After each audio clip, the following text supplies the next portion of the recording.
હાલો મારા વાલા કૃષ્ણ મિત્રો, સ્વાગત છે ફરી એક વખત મારી યુટ્યુબ ચેનલ હાલારના ધબકારાની અંદર. તો ભાઈઓ આજે આપણે ખાસ એ ચર્ચા કરવાના છીએ કે જે ખેડૂતોનો સંગ્રહિત જે જીરા જે પડ્યા છે તે કયા મહિનાની અંદર થોડુંક ચમકી શકે છે અને કયા મહિનાની અંદર થોડોક સારો ભાવ આવી શકે છે.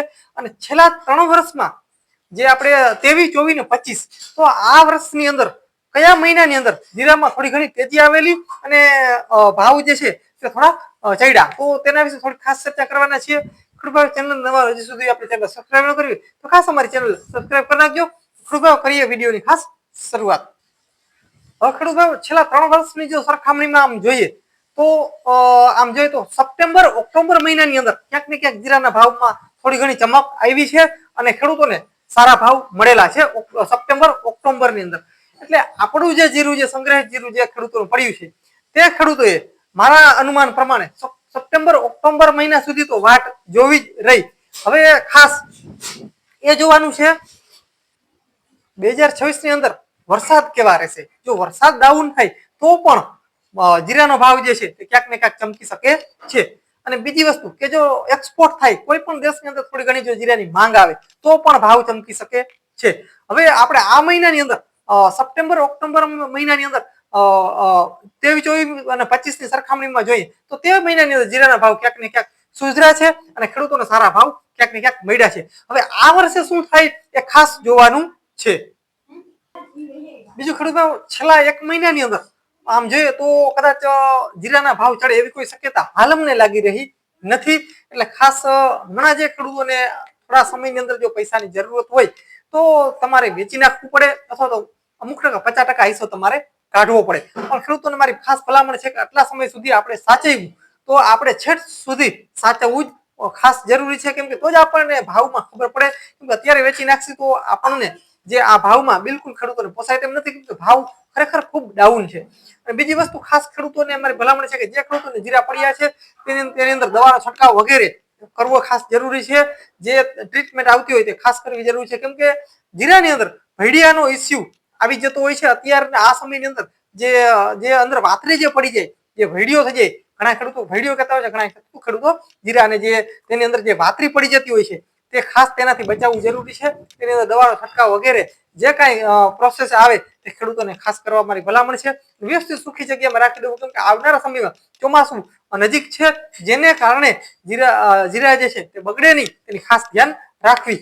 આ વસ્તુ તમે ધ્યાન રાખશો એટલે આગળના સમયમાં જો તમારા જીરાની અંદર વાતરી વગેરે નહીં હોય તો ભાવ સારો ચડે તો ક્યાંક ને ક્યાંક આપણે 2 પૈસાનો બેનિફિટ મળે અને વાંધો ન આવે. તો અત્યાર સુધી આપણે સાચવ્યું તો આગળના સમયમાં મારો અનુમાન પ્રમાણે આ સમય સુધી સાચવવું જ રહે છે. એટલે કેમ કે આ સમય સુધી જો આપણે ન સાચવીએ તો ભાવ આપણને બહુ કઈ ખાસ એવા મળે એવી મને કોઈ શક્યતા હાલ લાગી રહી નથી. એટલે કે આમ જોઈએ તો જન્માષ્ટમી આસપાસ, દર વર્ષે જન્માષ્ટમી પછી કે આસપાસ તેના સમયગાળાની અંદર જીરાના ભાવ ક્યાંક ને ક્યાંક ચમકતા હોય છે. હવે આ વર્ષે ખાસ એ જોવાનું છે કે બીજી વસ્તુ એક ખાસ એ પણ જોવાની છે, જો વરસાદ ડાઉન રહીએ તો પણ જે મસાલા ઉદ્યોગ મિલ વાળા હોય તેને પણ એમ થાય કે આગળના સમયમાં વરસાદ જો ડાઉન છે, ઓછો છે, તો જીરાનો પાક જે છે આવવાની શક્યતા ક્યાંક ને ક્યાંક આ 2027માં તેમને ઓછી લાગે તો તે પણ એક સાઈડથી સંગ્રહવાનું શરૂઆત કરે છે અને બજારની અંદર થોડો ઘણો ચમક આવી શકે છે. એટલે આપણને હજી ખેડૂતોને મારી ભલામણ છે કે ઓછામાં ઓછા 3 થી 4 મહિના આપણે જાળવવા જ પડે. ટૂંકમાં વરસાદનો જે સમય જે છે એ આપણે જવા દેવો પડે, ત્યારે જ આપણે ખબર પડે કે જીરાના ભાવ ચડશે કે નહીં ચડે. તો ખાસ આ સમયની અંદર આપણે થોડુંક ચેતવું જરૂરી છે કે આપણે જરૂર હોય એટલું જ જીરું કાઢવું, બધું વેચવું નહીં.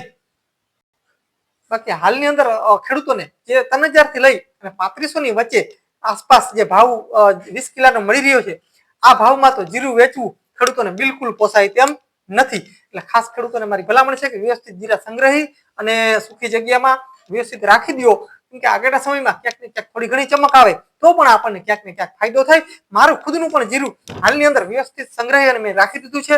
એટલે ખાસ ખેડૂતોને મારી ભલામણ છે કે તમારે જરૂર હોય તો જ વેચો, અને એ પણ 50%ની જરૂર હોય તો 50% જ જીરું વેચો, બધું ન વેચો. એટલે ખાસ ખેડૂતોને મારી ભલામણ છે કે કદાચ થોડી ઘણી ચમક આવે તો પણ ફાયદો થાય, વરસાદ તણાય ખેંચાય તો પણ જીરાના ભાવ ચડી શકે છે. કોઈ વિદેશી માંગ આવે એટલે કે એક્સપોર્ટ થાય તો પણ ભાવ ક્યાંક ને ક્યાંક ચડે. એટલે ખાસ ખેડૂતોને મારી ભલામણ છે કે હમણાં જાળવો. બાકી દર વર્ષની સરખામણીમાં આપણે જેમ જોઈ, મેં તમને કીધું કે સપ્ટેમ્બર ઓક્ટોબર મહિનાની આસપાસ ક્યાંક ને ક્યાંક જીરુના ભાવમાં થોડો ઘણો સુધારો આવી શકે છે. તો ખાસ ખેડૂતોને મારી ભલામણ છે કે આ સમય સુધી તો આપણે વાટ જોવી જ રહી, કેમ કે આ જે નીચેનું જે બજાર જે ડાઉન ચાલી રહ્યું છે એ ભાવમાં તો આપણે બિલકુલ પોસાય તેમ નથી, જેથી કરીને આપણે અત્યારે તો સાચવવું જ રહ્યું જીરું.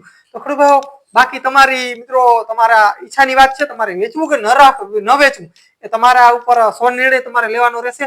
કેમ કે આ તો બજાર ભાવ છે, ચડે અને ન પણ ચડે. કેમ કે યુદ્ધ જેવી કન્ડિશનની અંદર ક્યાંક ને ક્યાંક ભાવની અંદર આપણે અત્યારે ગોટાળે ચડી રહ્યા છીએ.